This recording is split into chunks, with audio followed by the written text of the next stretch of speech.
falamos na escola bíblica, né? O tema da escola bíblica foi religião e cultura.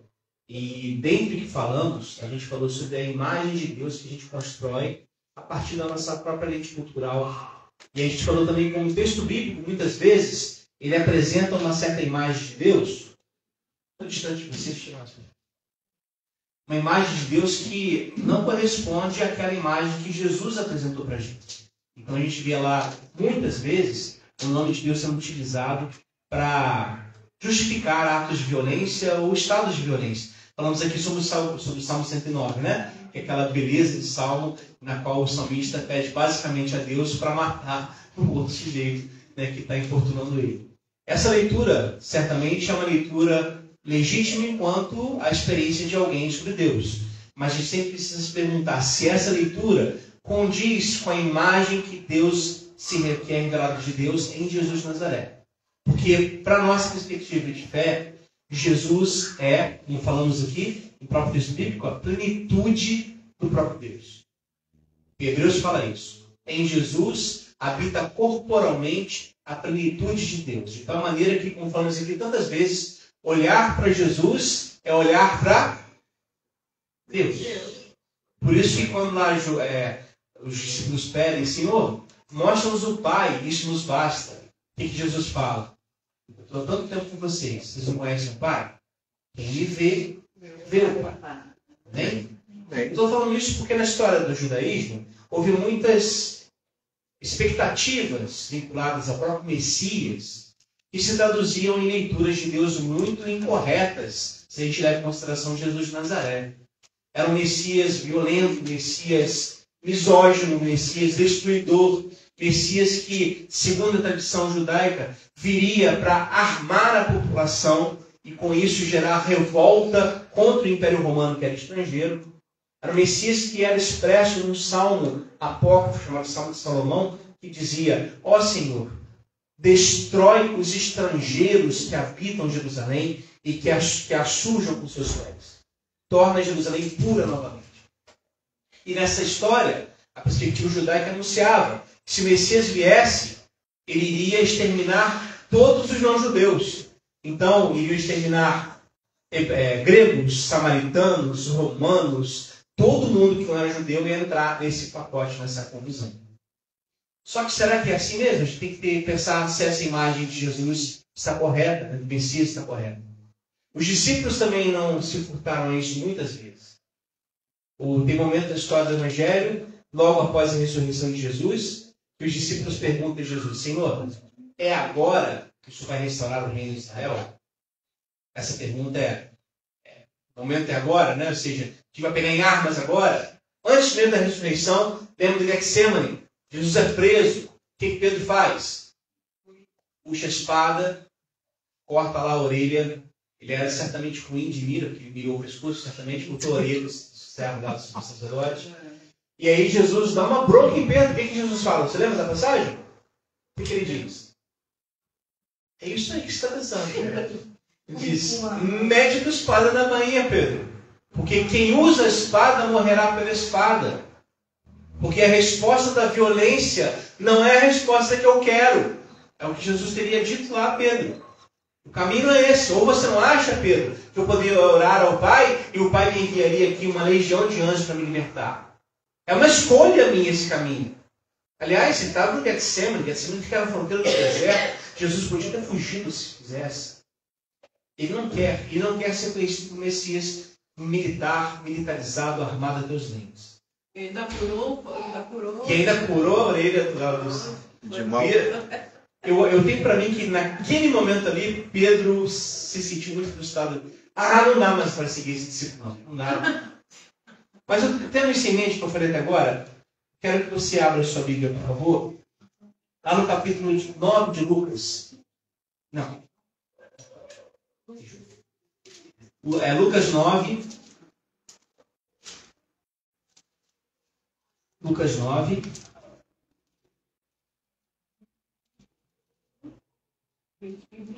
E eu vou ler alguns versículos aqui. Eu vou ler a partir do versículo 46. Tá bom? Lucas 9, 46.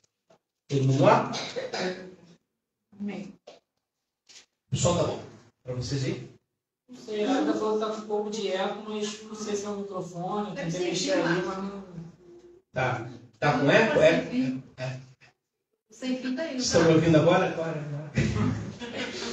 Tá aqui, deixa eu ver, peraí. Mas ele tá com pilha? Não sei. Não, vai cá, tá ligado. Som. Calma aí. Som. E agora, tá com eco? Tá bom? Então tá bom. Lucas 9,46 diz assim, vamos lá. Levantou-se entre eles, entre os discípulos de Jesus, uma discussão sobre qual deles seria o maior. Mas Jesus, sabendo o que lhes passava no coração, tomou uma criança, colocou-a junto a si e lhes disse: quem receber essa criança em meu nome, a mim me recebe, e quem receber a mim, recebe aquele que me enviou. Porque aquele que entre vós for o menor de todos, esse é que é grande. Então aqui já temos uma perspectiva dos discípulos, né? Qual a leitura dos discípulos aqui? O maior é um de nós e tem que ser, né? Tem que ser o maior. Jesus inverte essa lógica. Aliás, isso aqui me lembra uma outra passagem, quando a mãe de Tiago e João vai até Jesus, adora Jesus, né? Porque vamos bajular o Senhor para pedir alguma coisa, né? Então adora Jesus e logo depois fala o quê? Senhor, faça com que no teu reino, quando o Senhor estabeleceu o teu reino, os teus filhos fiquem um à tua direita e outro à tua esquerda. Lembra dessa passagem?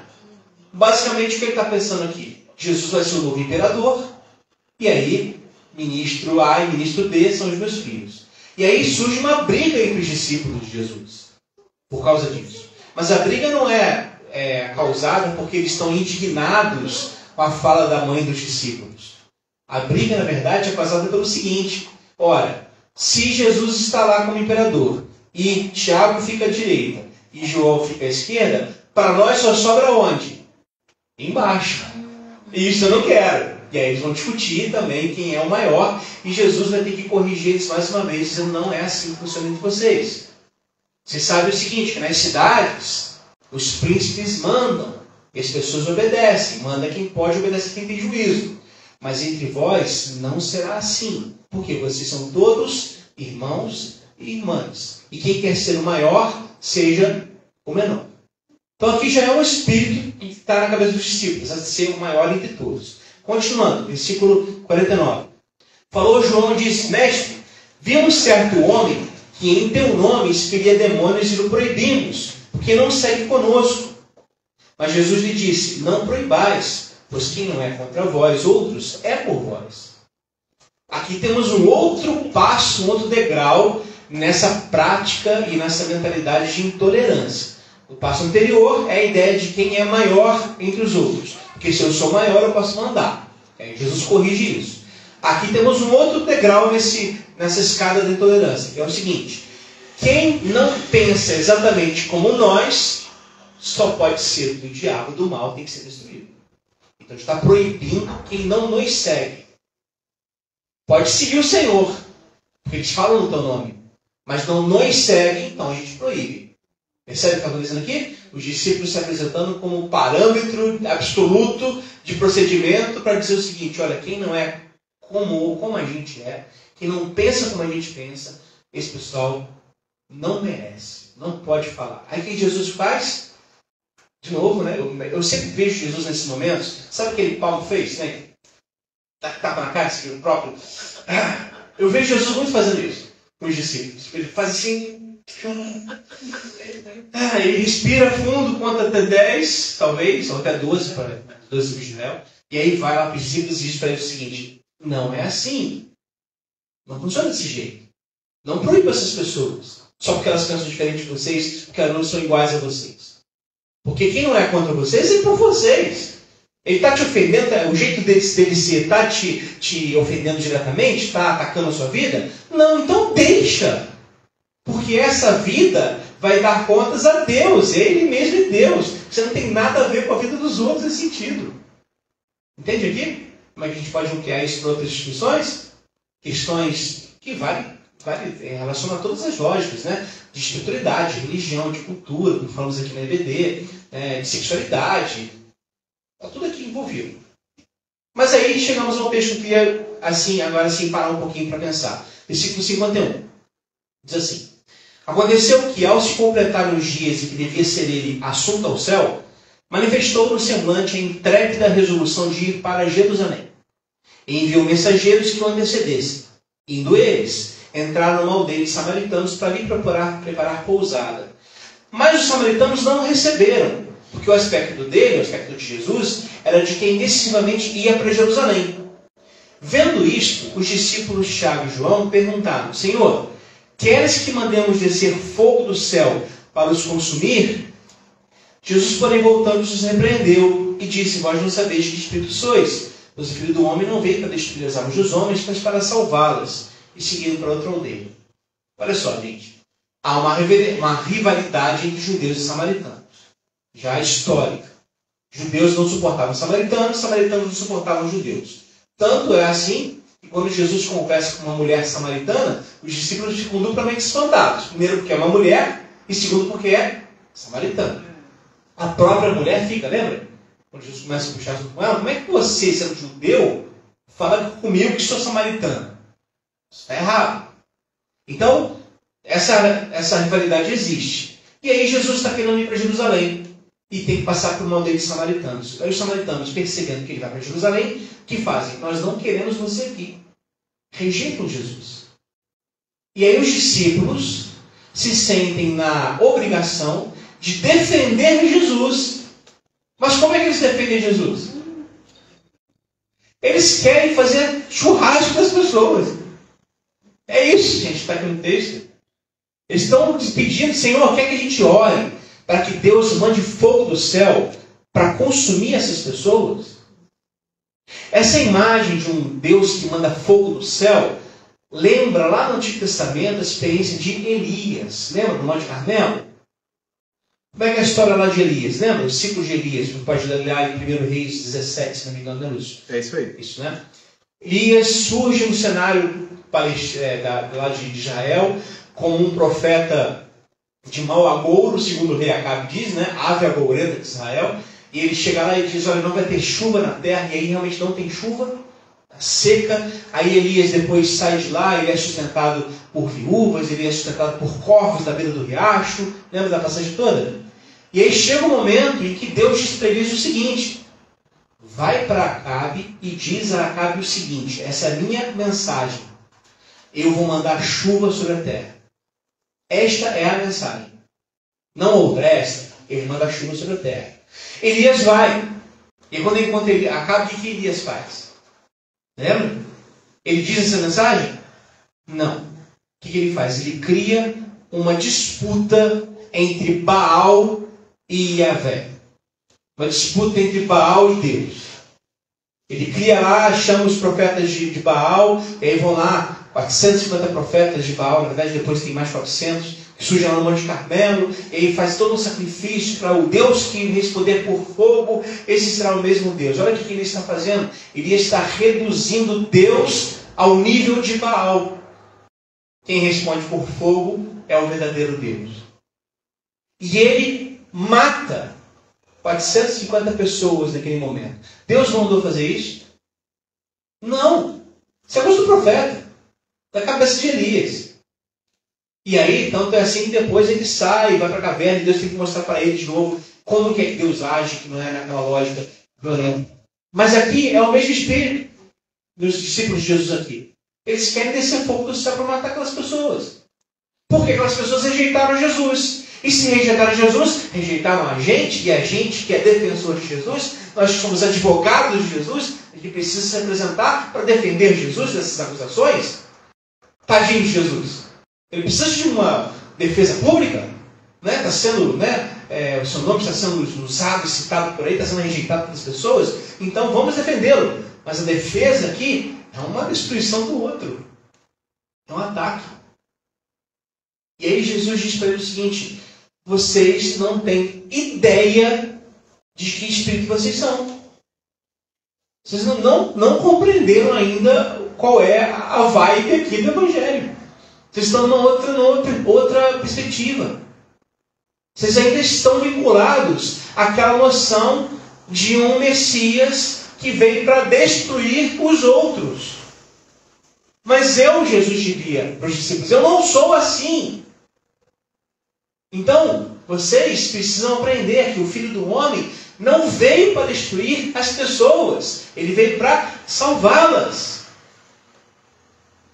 Gente do céu, só essas passagens já deveriam nos colocar de forma muito clara que muitas vezes o nosso procedimento enquanto discípulos de Jesus não tem nada a ver com Jesus.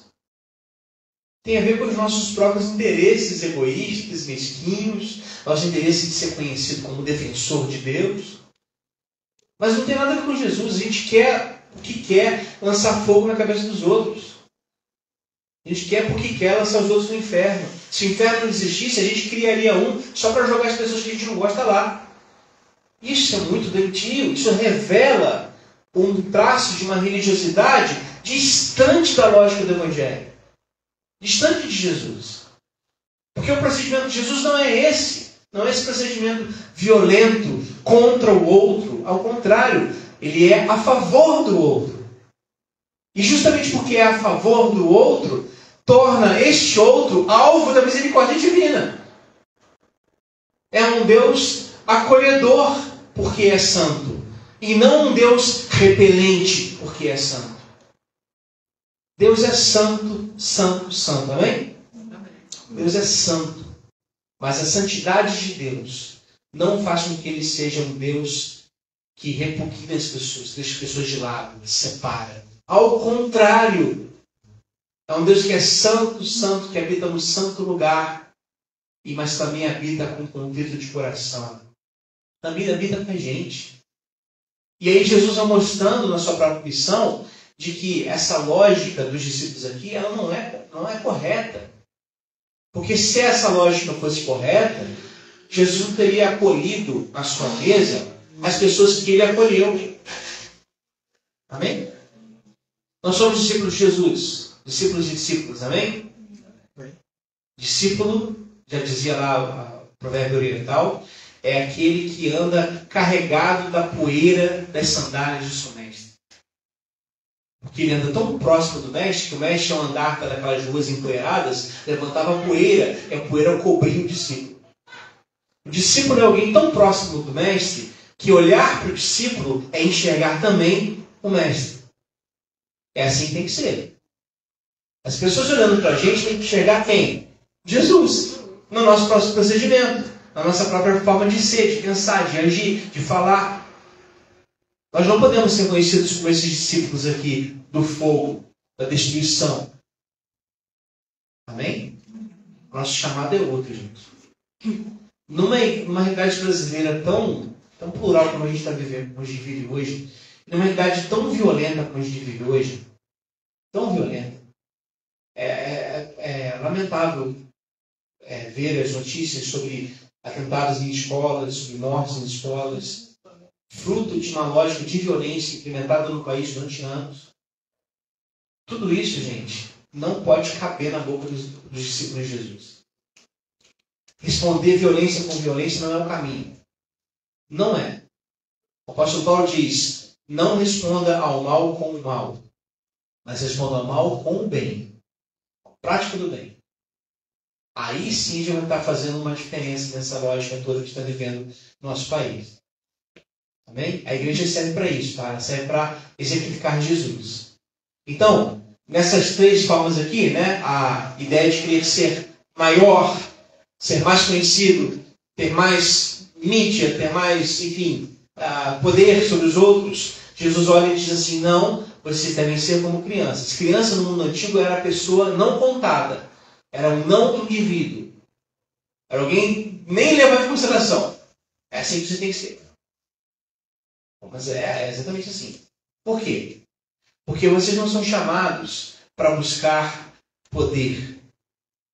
Vocês são chamados para ser sal e luz da terra. Vamos lembrar que o sal, né, a cozinha é um lugar de homens e mulheres, certo? Eu faço um miojo incrível. E aí, quem cozinha aqui sabe que o sal tem que ser na exata medida, né? Se você não coloca sal no arroz, o arroz fica insosso, fica horrível. Mas se você coloca 1 quilo de sal, o arroz se estraga. O sal tem que ser na medida certa. E quando você coloca o sal na medida certa, o que acontece com o sal? Você enxerga o sal depois? Não. Mas você sente o seu sabor. Eis aí a igreja. Ela não é para ser vista. Ela é para dar sabor à sociedade. Ela não é para buscar centro de poder político, econômico, midiático. Ela não é para ter mega igrejas de 300 bilhões de pessoas. Isso é ufanismo, isso é egocentrismo de quem se acha diante de Deus maioral. O nosso caminho não é esse. Nosso caminho é o caminho do próprio Jesus, que sendo Deus, não julgou por usurpação ser igual a Deus, mas antes se esvaziou, assumiu figura humana, e reconhecendo a figura humana, a si mesmo se humilhou, sendo obediente até a morte, e morte de cruz. É uma ação descendente, escolha de Jesus. E depois dessa ação descendente, diz lá que o Pai o exaltou sobremaneira, lhe dando nome sobre todo nome. Jesus é consciente, é ativo na descendência do serviço e é passivo na glorificação junto com o Pai. Assim é a igreja. A igreja precisa ser ativa no serviço aos outros. A igreja é a única instituição, dizia lá, oh meu Deus, esqueci o nome do teólogo, Stanley Moody, se não me engano. Ele dizia, a igreja é a única instituição que serve para servir aos não membros. É claro que a gente tem, evidentemente, cuidado entre nós, somos uma família. Mas uma igreja que vive só centralizada em si mesma, para que ela serve? O Soren Kierkegaard, filósofo dinamarquês, diz que ele apresenta uma parábola. Ele diz que um homem foi visitar uma refinaria, né, de óleo. E aí na visita o guia mostrou para ele todas as seções daquela fábrica gigante, onde se fazia o óleo, onde se fazia as embalagens, onde se fazia marketing, tudo lá, tudo certinho. Ele perguntou, ok, e onde é o setor de exportação? Como assim? Não, eu quero saber o setor de saída, né? O setor de onde vocês mandam o produto fabricado aqui para o mundo lá fora. Aí a resposta lá do guia foi, não tem isso aqui não, porque todo o óleo utilizado, criado aqui, é utilizado para manter a estrutura funcionando. Às vezes assim é a igreja. Clube. Eu digo para vocês o seguinte, gente, o Hans King, um teólogo católico, ele tem um livro chamado A Salvação para a Igreja. É a pergunta que ele faz. Ele escreve muito no livro, mas basicamente ele diz, não tem. Spoiler, não tem. E eu pessoalmente estou cada dia mais convencido disso. Não há salvação para a igreja. A igreja é outro velho, que não suporta ouvir o nome de Jesus. Quando eu falo aqui igreja, a gente entende, estou falando das instituições religiosas, sabe, das mega igrejas. Essas estruturas, elas são tão ensimesmadas que Jesus não cabe dentro delas. Que se Jesus coubesse, mudaria tudo. Então eles são rejeitados. Jesus é rejeitado para as igrejas. Ele está batendo a porta, querendo entrar, como diz lá no Apocalipse, mas a igreja não abre. Para mim, o que vale ainda é a igreja local. Somos nós. Na nossa própria realidade diária, cotidiana, onde a gente pisa o nosso pé quando acorda pela manhã, qual é a nossa diferença nesse mundo que nós vivemos agora, pisando, né, quando acordamos pela manhã? Qual é a nossa forma de ser, de viver o Evangelho? Para mim, é aquilo que vale a igreja. Então não é a busca por poder, como está aqui no texto. E nem é a busca também por querer ser a única detentora da verdade divina. Nós não somos. Tenho certeza absoluta disso, gente. E graças a Deus por isso. A nossa igreja, aqui local, a igreja de Bava, não é nem de longe a igreja perfeita. Aliás, se você encontrar um dia a igreja perfeita, quando você entrar nela, ela se tornará imperfeita por causa da tua presença. Então, não há como fugir disso, entende? A gente não pode querer ser padrão para julgar os demais, nesse sentido absoluto. É claro que há discernimento para julgar as ações dos outros também, dos outros ministérios, claro que há. Mas a gente não pode estabelecer essa lógica dos discípulos de que, olha, tem um homem, tem alguém que te segue, Jesus, te segue. É teu discípulo, mas ele não nos segue. Então a gente proibiu ele. Não é assim que funciona, porque a diversidade da graça de Deus é multiforme. E por fim, Não pode haver em nós, não como igreja, uma igreja intolerante como essa aqui, dos discípulos que querem mandar fogo na cabeça dos outros, só porque eles rejeitaram Jesus. Não façamos assim. Não façamos assim. O apóstolo Paulo diz que nós devemos arcar com as consequências e com o sofrimento vinculado a ser discípulo de Jesus. A rejeição às vezes acontece, muitas vezes, na nossa família, tem gente que rejeita, no nosso trabalho, mas e aí? A gente foi rejeitado, a gente vai querer então romper ligações com essa pessoa, ou então lançar fogo sobre ela? Que tristeza, gente. Claro que não. Porque sigamos o exemplo de Jesus. Jesus nunca fez isso. Então temos aqui 3 propostas que vão na contramão dessa lógica, dessa imagem de um Deus enfurecido, violento, intolerante, que muitos judeus, inclusive discípulos de Jesus, acreditavam. O nosso exemplo é Jesus de Nazaré. Amém? Sejamos seus discípulos e discípulas em nome de Jesus. Amém? Vamos orar? Pai Santo, nós te louvamos por essa manhã que tivemos na tua presença. Te louvamos porque sabemos que ao sairmos daqui o Senhor também virá conosco. O Senhor mora em nós, no nosso coração. Nós te louvamos porque sabemos que quando chegarmos em casa o Senhor estará já lá esperando a gente. Te louvamos por tudo, Pai. Te louvamos pela tua graça, pela tua misericórdia. E no nome de Jesus, Senhor, nós te pedimos agora que possamos ser discípulos e discípulas de Jesus. Queremos ser como o Senhor é. Queremos pensar como o Senhor pensa. Queremos que o Senhor esteja em nome de Jesus, nos moldando à tua imagem e semelhança. Senhor Jesus, te pedimos, reina em nós. Quando falarmos com os outros, fale por nós, Senhor. Amém. Quando tocarmos os outros, toque por nós. Amém. Quando pensarmos sobre as questões do mundo que nos cerca, nos orienta nesse pensamento. Nos ilumina, Senhor. Para termos uma mente mais semelhante a de Jesus. Para que a gente possa fazer de fato diferença no mundo. Senhor, é o que te pedimos. E é o que te pedimos apenas, Senhor. Nada vale, Senhor, a pena se o Senhor não estiver conosco atendendo esse pedido. Que não adianta termos uma igreja gigante se essa igreja não estiver partilhando da imagem de Deus que o Senhor mesmo apresenta. Então te suplicamos em nome de Jesus, mais uma vez, Senhor, nos converta ao Senhor. Que a gente entenda de que espírito nós somos. É o Espírito de Deus, de Jesus de Nazaré. Que a gente entenda isso de uma vez por todas. E que isso seja evidenciado na nossa fala, nas nossas escolhas, na nossa ação, na nossa vida, em nome de Jesus. Te pedimos essas bênçãos, Pai. Te louvamos pela tua presença e graça a nós revelada em Jesus de Nazaré. Em nome de Jesus, teu Filho, Senhor. Amém? E amém.